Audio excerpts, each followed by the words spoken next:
Hello everyone, Noel with AWS here. Today I wanted to show you how a simple architectural decision in agent routing can save you in operational costs while improving performance. This is about choosing between LLM reasoning and semantic routing for multi-agent orchestration. The traditional approach uses LLM reasoning for routing. Here, your orchestrator receives a query and uses that LLM to analyze which agent should handle that. The LLM examines the available agents' descriptions and makes a reasoning based decision. This works well, but comes with a cost, both in latency and dollars. Semantic routing takes a different approach. Instead of reasoning through options every time, we pre embed agent descriptions into a vector store. And when a query arrives, we perform a similarity search, just like RAG retrieval. And the most similar agent description determines the routing. It's deterministic, it's fast, and it's actually really incredibly cost effective.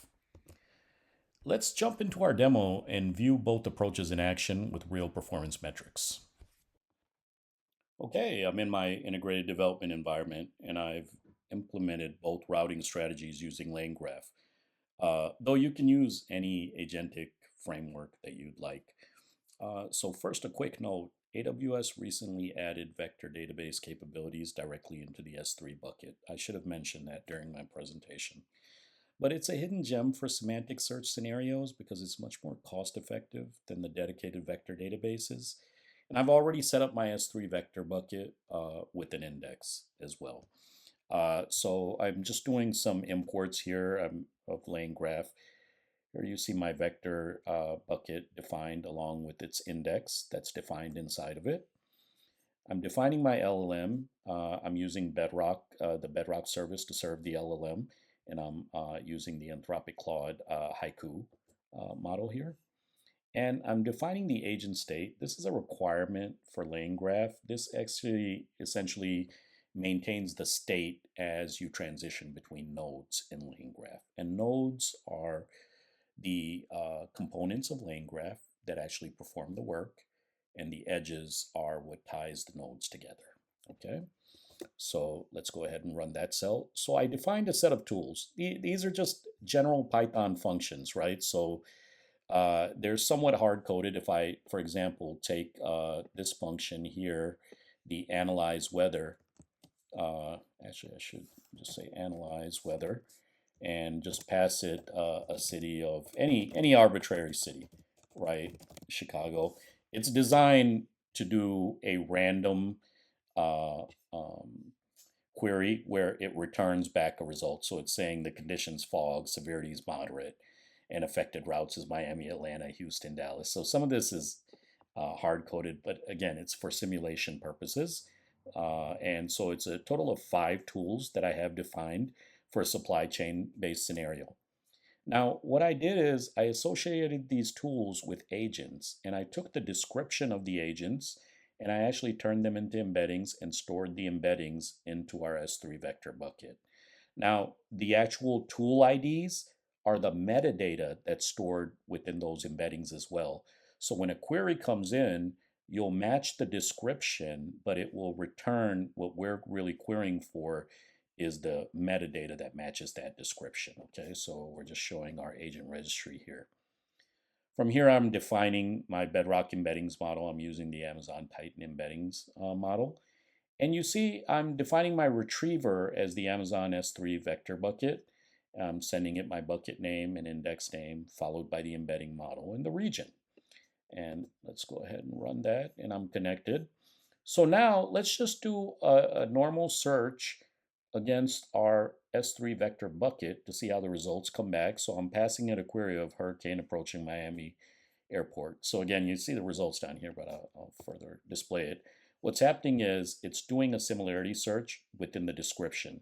The first matching result is the weather storm hurricane, and we want that agent ID. So when we further filter down on the result, you see it returns the weather agent. So based on the agent description that matched the query, now we know what agent ID to execute. Okay, so now we've tested our actual retrieval function. Now, here we define our nodes. So remember, nodes perform the tasks in a LangGraph agent. So we define a couple of different nodes. One is the semantic route. This is what's going to perform our RAG-like search to determine which agent we should be executing. And the other is a LLM route. So this is using an LLM's reasoning capabilities to determine what agent it should be executing. And from there, when the agent's determined, the execute agent function literally takes that input from the agent state and executes the agent based on the query. Okay, so we're going to run this cell. And what you're seeing here is me defining the first graph, which is called just app. And it's taking in the semantic route. So we know it's using the semantic router here. And this is just us drawing it out, right? It's showing you the sequence of events. It'll take in a query, it'll determine which agent to execute based on the semantic search that's going to happen against the S3 vector bucket. And then from there, we execute the agent. All right, so that's what's happening here. So here we're doing a test run.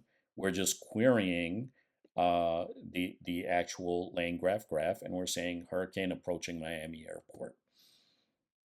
And we'll see a result. So here's the result. It tells us what agent to execute, and it gives us a response based on information returned.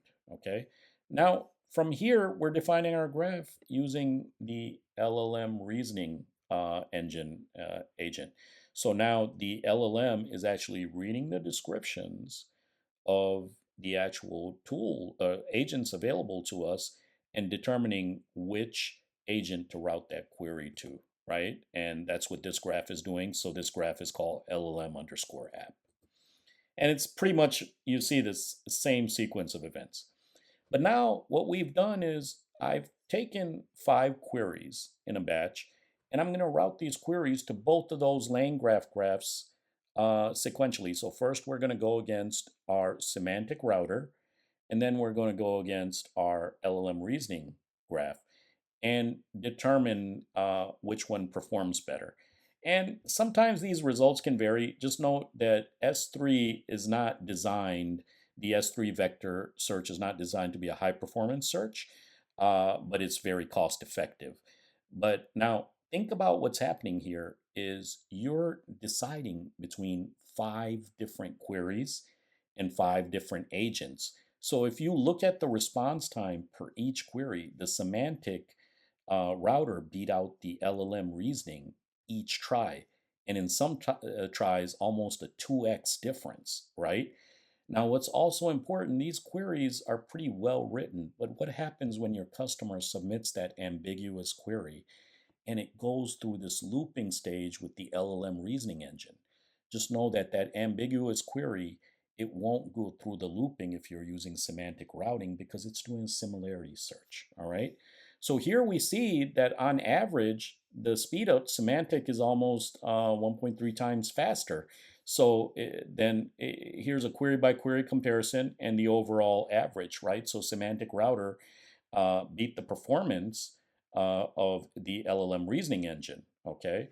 And we're using Haiku, which is a rather smaller model, and so it performs pretty quick, but this is still fairly impressive, right? But now, what does that translate to from a business impact perspective? So we took some of those return variables, and I put some cost around this to kind of show you what does that translate to. Now, our average query tokens were just 8 tokens, right? But the agent description tokens were 70 tokens. Now, when you are running these tokens and you're just doing a semantic search, there's no excessive tokens because you're not hitting the agent first. You're actually hitting the semantic search first.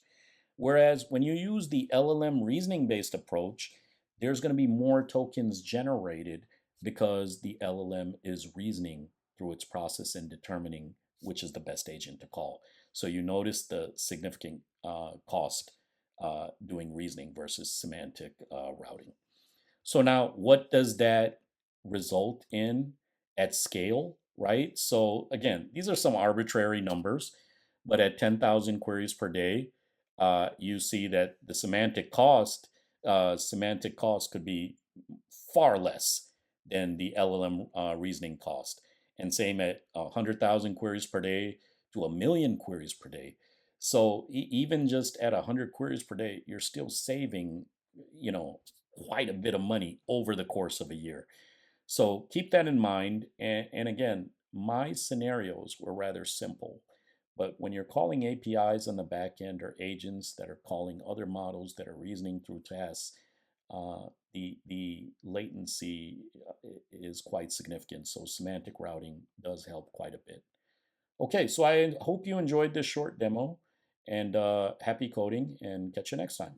Take care.